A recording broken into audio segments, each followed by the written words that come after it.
छोटा सा गांव जिसकी मिट्टी बारिश की कमी से सूखी और पपड़ीदार हो चुकी थी। गांव में शाम के वक्त अक्सर चाय की टपरी पर लोगों की महफिल जम जाया करती। रमेश काका, एक चाय मिलेगी? लेकिन मेरे पास अभी पैसे नहीं हैं। अरे बेटा, कैसी बात करता है? आज तेरा वक्त खराब चल रहा है तो मैं तुझे चाय भी नहीं पिलाऊंगा क्या? हैं? चिंता मत कर, बहुत जल्द तेरे साथ सब अच्छा हो जाएगा। सब बर्बाद है काका। कल साहूकार को कर्ज चुकाने का दिन है, कैसे चुकाऊंगा? बारिश आई नहीं और पूरी फसल बर्बाद हो चुकी है। क्या बताऊं बेटा, मेरे पास भी कुछ नहीं है तुझे देने के लिए, और ये गांव वाले तो है ही मतलबी। तुमने कितनी बार सूखा पड़ने पर इनकी मदद की है, और आज तुझे इनकी जरूरत है तो कोई भी तेरी मदद करने को तैयार नहीं है। तभी गोपाल टपरी पर बैठे सभी लोगों से मदद मांगता है कि कुछ पैसे उधार दे दो, लेकिन सबके सब कुछ ना कुछ बहाना बनाकर वहां से एक एक करके उठकर चले जाते हैं। वहीं पर गांव का घमंडी मुखिया भी बैठा होता है। मुखिया जी, आप ही कुछ मदद कर दीजिए। देख भाई गोपी, हमारी भी अपनी मुश्किलें हैं, जब देखो मांगने लग जाता है। मुझे तो ये समझ नहीं आता, जब तुम लोगों की पैसे चुकाने की हैसियत ही नहीं होती तो पैसे लेते ही क्यों हो? मुखिया जी, आज मेरा वक्त खराब चल रहा है, इसलिए मदद मांग रहा हूँ। मैंने तो बुरे वक्त में गांव वालों की कितनी मदद करी थी। अरे तू तो पागल है जो इन गांव वालों की मदद करता था। लेकिन मैं तेरे जैसा नहीं हूँ, बिना फायदे के किसी की मदद नहीं करता। चल हट अब। यह सुनकर गोपाल की आंखें भर आईं। वह समझ गया कि गांव में कोई उसकी मदद नहीं करेगा। थक हार कर घर की ओर चल देता है।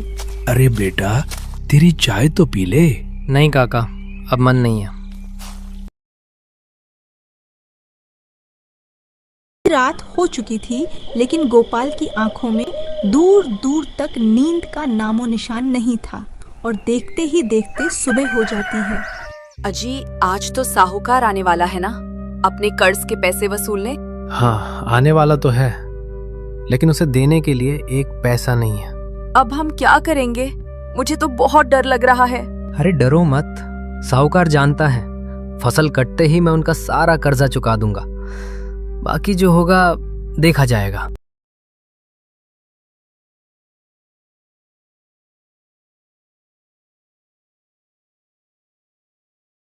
गोपाल की बात पूरी भी नहीं हुई थी कि दूर धूल उड़ाती हुई साहूकार की बैलगाड़ी आती दिखी, जो तेजी से उनके घर की ओर आ रही थी।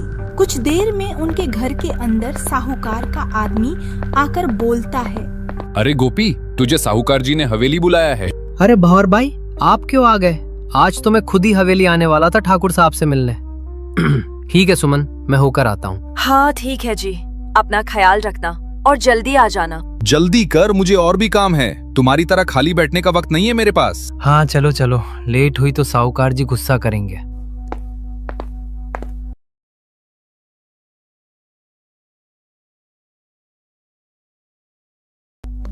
अब भंवर सिंह गोपाल को अपने साथ लेकर हवेली की तरफ चल देता है। कुछ देर में दोनों साहूकार की हवेली पहुंच जाते हैं। अरे आओ गोपाल आओ, क्या हुआ मेरे पैसों का? हैं? अब तो पूरे 6 महीने हो गए। माफ करना साहूकार जी, अभी तो पैसे नहीं है मेरे पास। पूरी फसल बारिश न होने से बर्बाद हो गई और नई फसल अभी लगाई नहीं। मुझे तुम्हारी फसल से क्या मतलब है? मुझे तो मेरा पैसा चाहिए, अभी और इसी वक्त। नहीं नहीं मालिक, रहम कीजिए, बस एक अंतिम मौका और दे दो, आपकी बड़ी मेहरबानी होगी। हाँ, इस बार पक्का चुका दूंगा मालिक। हाँ ठीक है ठीक है, तुम्हें एक आखिरी मौका दे रहा हूँ, लेकिन एक शर्त पर। अगली पूर्णिमा तक मेरे पूरे पैसे मिल जाने चाहिए, नहीं तो तुम्हारी 10 एकड़ जमीन मेरी हो जाएगी, समझा? फिर मैं एक नहीं सुनूंगा। ठीक है साहूकार जी। गोपाल टूटा हुआ मन लेकर हवेली से चला आया। उसे कुछ समझ नहीं आ रहा था कि अगले पूर्णिमा तक इतना पैसा कहां से लाए। दिन बीतते गए, गोपाल के लिए समय की गति तेज हो गई। सुबह होती और देखते ही देखते शाम हो जाती।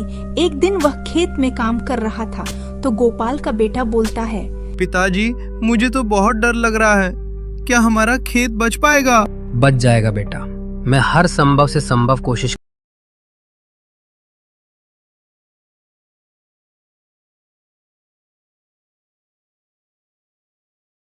करूंगा और गांव वालों से मदद मांग कर देखूंगा। मुझे विश्वास है कोई ना कोई तो पक्का मदद करेगा। लेकिन पिताजी, आपने गांव वालों की कितनी बार मदद की, फिर भी गांव में कोई आपके साथ नहीं खड़ा। अरे बेटा साहूकार, गांव में लगभग सभी लोगों के पैसे मांगते हैं। शायद यही कारण होगा, सब लोग डरते हैं उनसे। आपने तो कितना साथ दिया था सबका। यही हकीकत है बेटा दुनिया की। जो सबका भला करता है उसकी कोई नहीं सोचता, लेकिन एक दिन आता है जब सब ठीक हो जाता है। तू फिक्र मत कर। लेकिन गोपाल के मन में आशा की कोई किरण नहीं थी। दिन रात की सीमाएं धुंधली होती जा रही थी। वह सुबह जल्दी उठता, पूरे दिन मेहनत करता और रात को बैठकर नई योजनाएं बनाता, पर हर नई सुबह उसे निराशा के साथ जगाती। देखते ही देखते अंतिम दिन पूर्णिमा का दिन आ ही गया। सुबह से ही गोपाल बेचैन था। अब आखिरी उम्मीद लेकर उन लोगों से मदद मांगने जाता है जिनकी मदद कभी गोपाल ने करी थी। राम राम किशोर भाई। अरे रे राम राम भाई गोपी, राम राम। आज इधर कैसे आना हुआ भाई? है भाई मैं बहुत बड़ी मुसीबत में हूँ। आज मुझे साहूकार को कर्ज के पैसे चुकाने हैं। अगर मैंने उसे आज पैसे नहीं दिए तो वो मेरा पूरा खेत हड़प लेगा। मैंने गांव में भी सबसे मदद मांग ली, कोई मदद करने को तैयार नहीं है। अब बस तू ही मेरी आखिरी उम्मीद है यार। तू ही कुछ मदद कर दे भाई, मेरा खेत बच जाएगा। अरे यार गोपी, पैसे की ही तो दिक्कत है। मैं खुद एक एक पैसे को तरस रहा हूं, तुझे कहां से दूं? और अभी फसल भी नहीं बिकी, नहीं तो मैं पक्का तेरी मदद करता भाई। देख लो भाई, थोड़े बहुत भी हो जाए तो एक बार के लिए तो साहूकार मान जाएगा। अरे नहीं है यार, होते तो मैं तुझे झूठ थोड़ी बोलता। ठीक है भाई। अजी आपने उसे झूठ क्यों बोला? अंदर रखे तो है पैसे, और कल ही तो आप शहर जाकर पूरी फसल बेच कर आए हो। हाँ तो दुनिया की भलाई करने के लिए है क्या वो पैसे? हैं? उसने भी तो मुश्किल वक्त में आपकी मदद करी थी, वरना आज अपना खेत भी साहूकार का हो गया होता। मदद करने की बीमारी उसे है, मुझे नहीं। और तू फालतू में मेरा दिमाग खराब मत कर, अंदर जाके अपना काम कर ले, चल। अजी आ गए आप। पैसों का कुछ इंतजाम हुआ कि नहीं? नहीं हो पाया सुमन। सब लोगों ने बेशर्मों की तरह कुछ न कुछ बहाना बनाकर मना कर दिया। सब भूल गए कि मैंने उनकी कितनी मदद की थी, और आज मेरे ऊपर मुसीबत आई तो सबने अपनी औकात दिखा दी। सब के सब मतलबी है सुमन। शायद मैंने ही लोगों की मदद करके गलती की है, इसीलिए शायद आज मेरे साथ ये हो रहा है। नहीं जी, आप दिल छोटा मत करिए, जो होगा देखा जाएगा। गोपी ने हर मुमकिन कोशिश करके देख ली, लेकिन कुछ नहीं हो पाया। शाम को जब सूरज ढलने लगा, उसी के साथ भंवर सिंह घर पहुंच जाता है। चल गोपी, तेरा वक्त खत्म हुआ। साहूकार जी ने तुझे हवेली बुलाया है। अब गोपी भंवर सिंह के साथ हवेली जाने लगता है। उसे लग रहा था जैसे हर कदम उसे अपनी जमीन से दूर ले जा रहा हो, और उधर साहूकार अपनी हवेली में गोपी का बड़ी बेसब्री से इंतजार कर रहा था। कुछ देर बाद गोपी सिर झुकाए हुए ठाकुर के सामने पहुंचा। साहूकार गोपी की ऐसी हालत देखकर खुश होते हुए बोला, आओ भाई रामू आओ, तुम्हारा ही इंतजार था।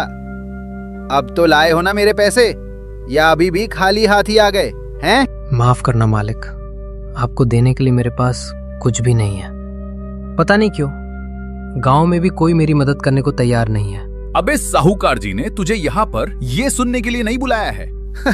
अरे भैरव, ठंड रख भाई ठंड। ये बेचारा वैसे ही परेशान है, ऊपर से तू और परेशान कर रहा है।